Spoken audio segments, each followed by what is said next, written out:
আজকে বিন্যাগুনি গ্রামে একজন মহৎ হৃদয়ের মহানব ব্যক্তির দেখা পেয়েছি, যে ওনার বাড়ির নিচতলায় অর্থাৎ এখানে বানভাসী মানুষদেরকে তিনি আশ্রয় দিয়েছেন এবং তাদের গবাদি পশু, হাঁস মুরগি, গরু ছাগল সব কিছু নিয়ে অনেকে এই বাড়ির নিচতলায় উঠেছেন এবং চারপাশ খোলা হলেও মানুষ অন্তত বৃষ্টির পানি থেকে, বন্যার পানি থেকে মানুষ রক্ষা পাচ্ছে।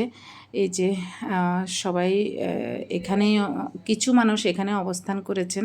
তো আসলে এই মহান ব্যক্তিকে অবশ্যই ধন্যবাদ। এবং এই যে এখানে তারা তাদের গবাদি পশুগুলো নিয়ে এসেছে, হাঁস মুরগি আছে এবং এই যে এখানে হাঁস, গরু ছাগল এগুলো সব ওনারা নিয়ে এসেছেন এবং রাখারও ব্যবস্থা আছে।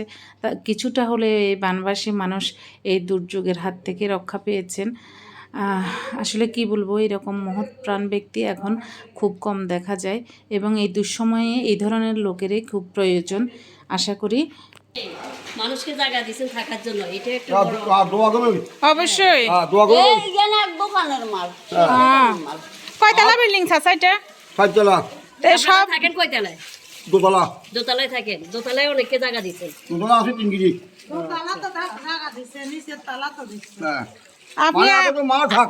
চাচা, আপনার মতো মহৎ প্রাণ এখন খুব কম দেখা যায়, কারণ এই রকম মানুষ কারণ নিজের বাড়িতে খুব একটা জায়গা দিতে চায় না, কিন্তু এই অবস্থায় যে আপনি এই সহযোগিতা করতেছেন, অবশ্যই ধন্যবাদ চাচা।